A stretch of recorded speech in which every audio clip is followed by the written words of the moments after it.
Bienvenidos a Saber Rural.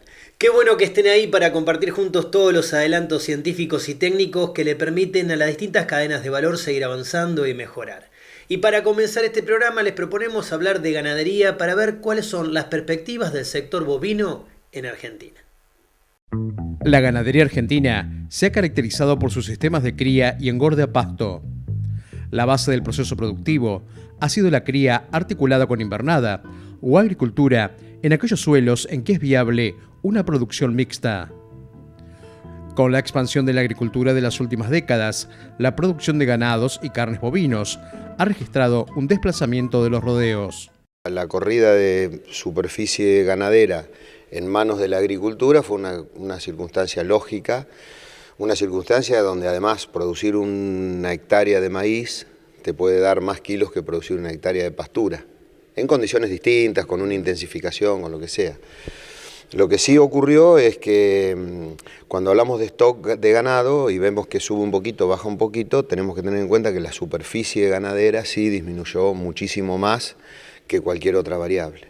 Uno cuando mira qué pasa en el mundo era un proceso natural en donde ibas a utilizar los campos para producir agricultura y después transformar ese grano en carne, digamos. O sea, un proceso que pasó en la avicultura, que pasó en el cerdo y que tenía que pasar en el bovino en Argentina tarde o temprano. Digo, eso es la parte natural y un desarrollo. Creo que en la Argentina tuvimos algunos retrasos importantes lamentablemente por lo que es política pública, ¿no? O sea, todos hemos vivido muchos años en donde la exportación era mala palabra, en donde no nos dejaban exportar, donde cambios reglas de juego, que en una actividad como la ganadera de mediano y largo plazo es muy difícil desarrollarse en esos contextos, ¿no? En donde, si tengo que pensar un campo, una pastura de 4 años, alambrados, llegar a un novillo, 3 años de producción, cómo invierto en genética, digo, hay un montón de cosas. Creo que Argentina estamos atrasados, pero por este contexto de la política pública.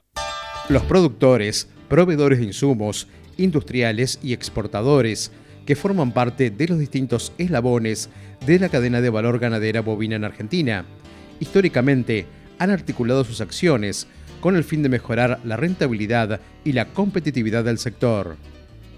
Sin embargo, más allá de las pautas que impone el mercado, las políticas oficiales han sido siempre un factor determinante para el desarrollo de esta cadena de valor.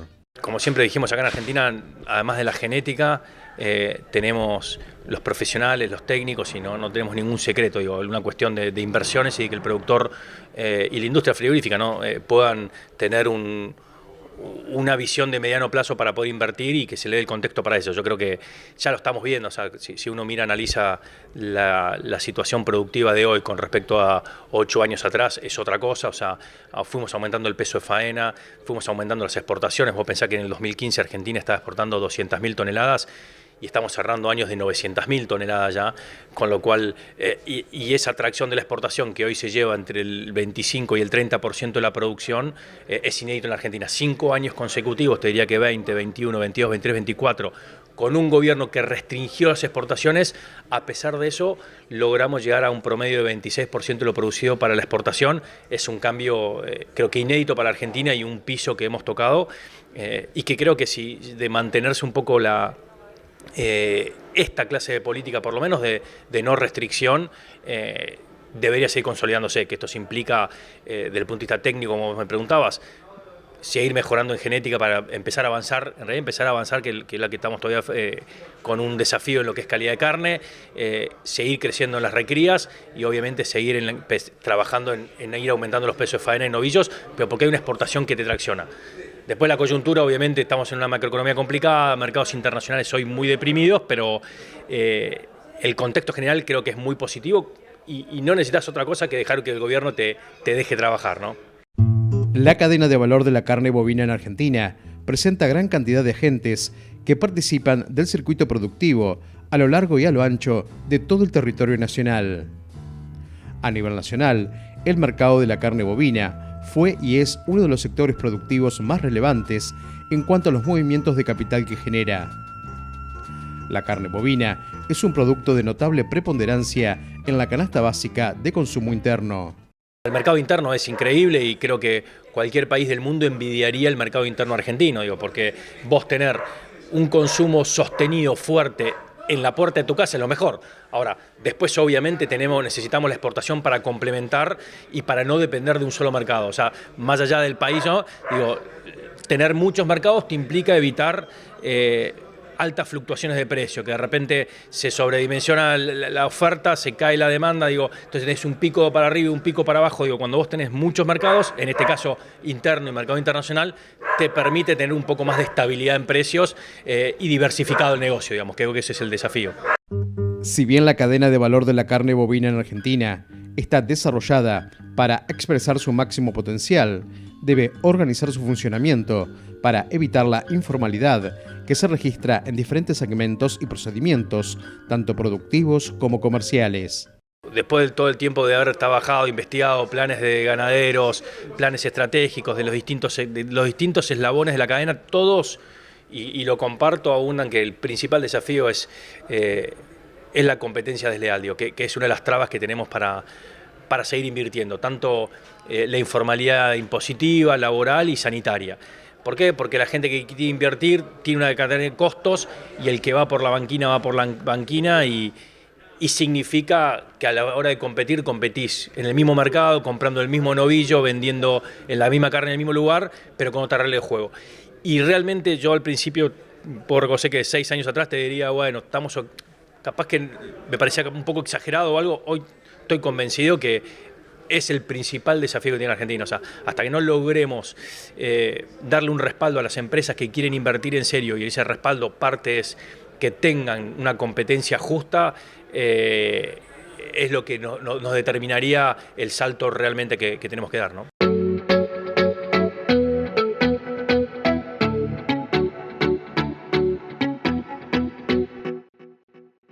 Después de ver cómo eficiencia parece ser la palabra clave entre los productores ganaderos en Argentina, les proponemos hacer una breve pausa. No se vayan porque en nuestro próximo bloque les vamos a contar cómo se puede poner a los cultivos al servicio del suelo.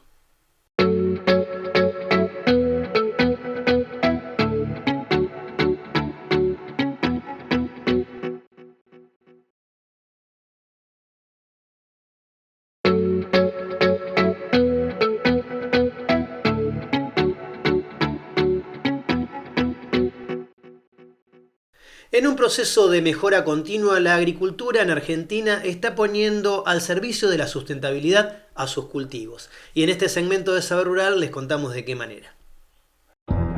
Los cultivos de cobertura o de servicio son sembrados con el objetivo de mejorar aspectos del suelo o de los cultivos que se realizan en la rotación, con propósitos productivos. Si bien no tienen como fin ser cosechados, brindan una amplia variedad de beneficios, destacándose por el grado de conservación y protección que le dan al suelo, y por ser una herramienta importante para el control de las malezas. Hoy le estamos llamando cultivo de servicio a aquellos cultivos que nos proveen diferentes aspectos positivos en el sistema. Antes, o podríamos considerarlo también a los verdeos, los cultivos de servicio.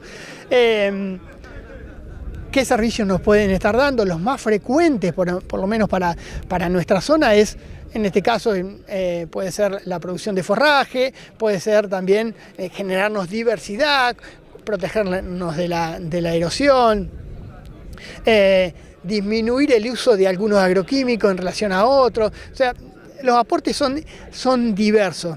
Tenemos que entender también qué estamos buscando de cada uno de esos cultivos de servicio, y en función de eso elegir las especies adecuadas o la combinación de especies adecuadas. Me parece que hay una tarea importante en ese sentido, y también considerar en qué aspectos nos pueden generar situaciones negativas. A modo de ejemplo, si no tenemos buena disponibilidad de agua, bueno, cultivo de servicio, por supuesto que como todo cultivo va a consumir agua. Si yo no me doy la estrategia para almacenar agua para el cultivo siguiente, bueno, va a tener una penalidad el cultivo siguiente en función de que no reservé agua en forma adecuada. Ahora bien, las prácticas de manejo como cortar el cultivo de servicio en el momento adecuado o sembrar el cultivo siguiente en la fecha adecuada, dando más tiempo, o sea, aumentar la ventana de acumulación de agua podría ser un aspecto a tener en cuenta. Era lo que antiguamente se conocía como verdeos o como puentes verdes. ¿Y por qué ahora lo llamamos cultivo de servicio, bueno, porque se encontró que están dando un servicio al ecosistema básicamente para tratar de remediarlo. De acuerdo a la problemática que tenga ese suelo, es el tipo de cultivo que vamos a tener que elegir. Si tenemos un suelo sumamente compactado, tendremos que elegir aquellos cultivos que por el tipo de raíces que tengan tiendan a tratar de descompactar. Si tenemos un problema de alta invasión de maleza, trataremos de lograr cultivos con mayor cobertura para tratar de mitigar ese efecto, ver los aportes de carbono que nos pueden hacer al suelo o incorporar leguminosas para tener un aporte también de nitrógeno. Y básicamente de esa manera lo que se trata de hacer en estos casos que estoy planteando es tratar de disminuir también el impacto por una disminución en el uso de agroquímicos.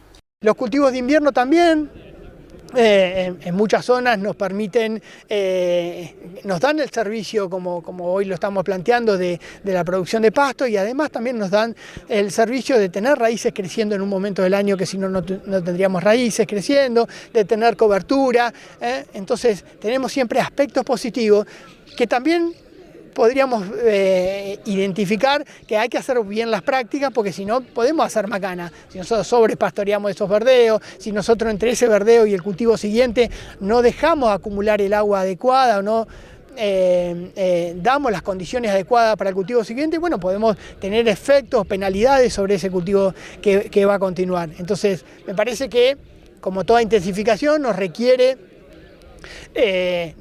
ponernos a pensar el sistema, planificarlo y tener indicadores que nos permitan ver si esto está funcionando en forma adecuada. Todas las prácticas agrícolas dejan su rastro en la tierra. Alteran características fundamentales de los suelos, del ciclo del agua y hasta de las emisiones de gases de efecto invernadero, entre otras. El manejo de procesos biológicos de cultivos, mediante la promoción del uso de especies no tradicionales, en ciertos lugares y momentos del año, sirve para recuperar los servicios ecosistémicos deteriorados. El cultivo de servicio hoy es una excelente herramienta que nos permite intensificar la producción, nos permite incorporar y mejorar aspectos que en ocasiones no estábamos considerando. Me parece que son cultivos que ya están involucrados en nuestro sistema de producción y que en general el productor y los asesores los vienen teniendo en cuenta, y ya es menos frecuente tener un lote que está 4 meses, como lo que le llamaríamos 4 o 5 meses en barbecho, sosteniendo esa situación de no vegetación con el uso de agroquímicos. El productor también está atento al uso de los agroquímicos, a usarlo en la medida adecuada, y una de las estrategias para disminuir el uso en este caso de herbicidas, nosotros somos un país que consumimos muchos herbicidas, es la incorporación de estos cultivos de servicio. En términos generales seguimos con la idea de que esos cultivos se tienen que hacer bajo siembra directa para tratar de no laborear y tratar de explotar todos los beneficios que nos pueden llegar a traer. Hay dos visiones al respecto de cómo usarlos. Algunos directamente no se pastorean y toda esa producción que hacemos de materia orgánica que se genera en el mismo cultivo a través de la captura de dióxido de carbono de la atmósfera y los nutrientes que toman, se unen todos esos nutrientes en el vegetal y posteriormente, cuando se descompone el cultivo de servicio, se vuelcan esos al suelo. Entonces generamos un mejor ciclaje de nutrientes a través de esos cultivos. El cultivo de servicio, por supuesto que hay que analizarlo. Seguramente que va a haber sistemas de producción donde el cultivo de servicio incluso me permite reducir algunos costos, porque hago aporte mediante el cultivo de servicio de un nutriente que puede ser nitrógeno. Puedo usarlo como una estrategia para incorporar nitrógeno al sistema cuando en ese cultivo de servicio están presentes las leguminosas.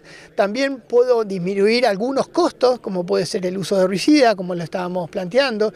Puedo también ser una estrategia para incorporación de algunos insumos en forma temprana, como puede ser una fuerte fertilización fosforada de esos cultivos, ya lo incorporo al sistema en forma temprana y por supuesto tenemos que considerar que tiene un costo, hay un costo de implantación, un costo de semilla y demás que hacen a un costo cuando incorporamos un cultivo. Sí me parece como clave, o yo estoy viendo situaciones exitosas donde ese cultivo de servicio está planificado, ese cultivo de servicio está hecho en general como un cultivo de cosecha. Entonces tenemos buenos cultivos de servicio que están haciendo los aportes que estábamos esperando que hagan en cuanto a la biomasa, al nitrógeno, al control de maleza y demás.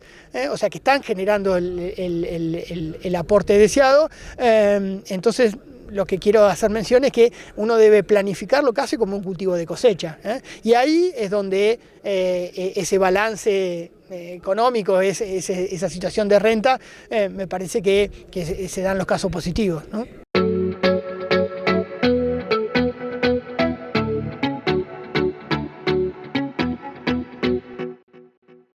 Les proponemos hacer una breve pausa. No se vayan, que enseguida volvemos con mucho más Saber Rural.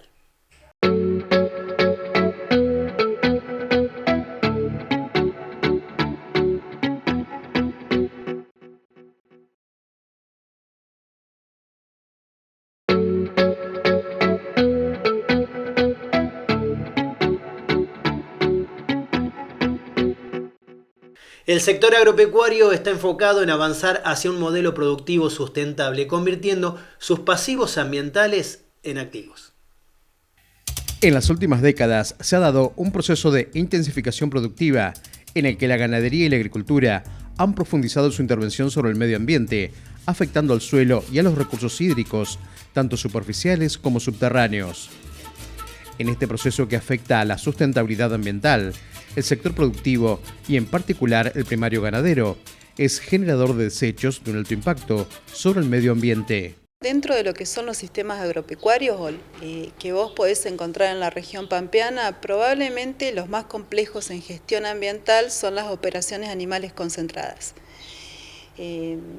Probablemente todos ya tengamos algún preconcepto de que son grandes contaminantes. Lo que ocurre es que luego, bueno, hay que demostrar, hay que ir, medir, y de hecho se diseñan de manera de impactar de la menor manera posible el agua, el suelo y el aire, básicamente. Tampoco es que un partido en particular de la región centro-bonaerense tenga demasiadas de estas explotaciones. El punto es que cuando aparecen deben ser diseñadas de modo tal que estos impactos se minimicen. Para que nos demos una idea, el principal problema que tiene cualquiera de ellas, sea una granja aviar, una granja porcina, una granja bovina, un feedlot como le decimos a la bovina, básicamente el mayor problema es el manejo de excretas, es decir, de todo lo que es la mezcla de heces con orina, que en clima húmedo suponen un gran desafío. En particular, los feedlots, cuando se desarrollan conceptualmente en Estados Unidos, se diseñaron para región semiárida porque no iba a pasar una gran cantidad de agua, en California básicamente aparecen, no iba a pasar una gran cantidad de agua a través del corral. Pero en nuestra región, con 800 milímetros de media de lluvia, hay alguna probabilidad de que haya algún tipo de infiltración de materiales o escurrimiento si uno lo maneja a través de la pendiente, que básicamente es la propuesta de la mayoría de los feedlots de nuestra zona periserrana. Los principales problemas ambientales de la producción pecuaria, puntualmente referido a feedlot, que es el tema a lo que yo me dedico, tienen que ver más que nada con contaminación, posibles eventos de contaminación por esa acumulación de excretas en corrales, que pueden afectar de manera directa o indirecta a recursos como agua, suelo y aire. En la región hay muy poco practicado, tanto con estos purines que son semisólidos, suspensiones con algún sólido que es orgánico en su interior, tanto estos purines que se dan también en granja porcina, porque tanto en el sistema de crianza, en las parideras y zona de crianza, como en los sectores de engorde, puede haber un sistema de slat, se llama, que es el piso con cribas, con el piso plástico con cribas, que obviamente va seleccionando de alguna manera el material, pero vuelve a generar un purín líquido con sólidos en suspensión que tiene que ser movido por todo un sistema de bombas hacia las lagunas. En el caso del feedlot es por pendiente. En el caso de la granja porcina ya hay toda una maniobra ingenieril de movimiento a través de bombas a las lagunas de decantación y de tratamiento. Luego siempre la gran pregunta es ¿qué hago con el líquido que está en la laguna? Entonces, bueno, siempre la gran tentación es, porque estos son sistemas que suelen estar integrados a producción agrícola, pues lo agregamos al suelo, al suelo que está produciendo granos que generalmente vuelven al sistema de alimentación porcina o al sistema de alimentación bovina, o podría ser el aviar. Casi todas estas granjas también tienen un sólido que es compostable. En el caso de los feedlot es el barrido del corral de encierro, que una vez que termina un ciclo de producción, generalmente es una vez al año, y antes de incorporar los nuevos animales que pueden ser propios o pueden venir en hotelería, digamos, hay que barrer.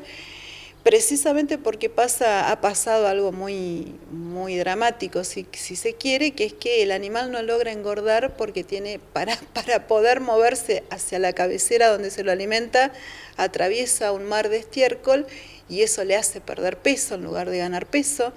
Entonces, tanto por bienestar animal como por estas cuestiones prácticas que tienen que ver a la eficiencia del sistema, un barrido una vez al año hay que hacer. Los sistemas productivos intensivos, como feedlot y granjas, son generadores de aguas residuales y desechos que impactan en el ambiente e inciden en el proceso productivo. Toneladas y toneladas de material que se apila y que hay que compostar. Entonces el feedlot tiene esta problemática de las lagunas para tratar los escurrimientos y el sólido de los corrales por limpieza de corrales. La granja porcina también, porque cuando se trabaja solamente con purines, muchas veces y para evitar la colmatación de las lagunas, se puede trabajar un sistema de cribado de los sólidos de modo tal que queda todos los días, se trabaja, obviamente estamos hablando de granjas que tienen alrededor de 500 a 1000 madres y más también. Son volúmenes importantes que se logran de cribado de ese material que tiene que ser procesado, puede ser procesado en realidad por compostaje. Y también lo plantea la granja pequeña, la que no tiene ese piso tan bonito de plástico, sino que simplemente hay un túnel de crianza donde luego de que se retira el animal, cuando engordó, terminó su ciclo de engorde, de nuevo se limpia ese túnel para poder recibir nuevos animales. Lo que tenemos censado en el centro bonaerense a través de la Asociación de Productores que se conoce como Aportan, que es un componente del clúster porcino en Tandil. Hemos trabajado con la gente en asociación con la Facultad de Ciencias Veterinarias y algunos componentes de esos compost medidos con equipos de la Facultad de Ciencias Exactas. Es que todos compostan, no importa si tiene 10 madres, tiene 50 o tiene 1000. Todos en algún punto tienen una problemática asociada a residuos sólidos en granja porcina. Independientemente del origen de ese sólido, todos tienen algún componente de estiércol y orina que compostar. Y la granja aviaria otro tanto. Es decir, las ponedoras las granjas de ponedoras se manejan de una manera, la de pollo parrillero de otra, es decir, que ese sólido que hay que trabajar es distinto, pero siempre es un sólido enriquecido, un material que absorbe, digamos, ese estiércol que está cayendo, digamos. Ese es el punto. El hecho de que el oxígeno no sea limitante permite que se llegue a la temperatura de pasteurización dentro del ecosistema de descomposición que implica un compost, y eso evita que bacterias patogénicas como las coli, claramente va a haber mucha al principio porque vienen de un intestino, el material viene de un intestino, entonces las coli fecales, como se cuantifican en laboratorio, según el tipo de producción puede haber salmonela o no, como algo que nos preocupe. Si estamos hablando de cerdos, nos interesa la leptospira, que no sobreviva la leptospira dentro de ese material, y parásitos, obviamente, que no haya huevos viables de parásitos dentro de esto que nosotros analizamos. Por eso, trabajar con compost, si bien uno siempre está pensando, bueno, ¿y qué hago con esto? O trabajar con los purines, ¿qué características tiene? ¿Cómo puedo aplicarlo al suelo y aumentar productividad o ver qué ocurre con la productividad? También implica tener noción de inocuidad, es decir, que no afecte básicamente al operario que lo está trabajando, y ser muy cuidadosos si estos materiales van a ser proporcionados a esquemas de huerta.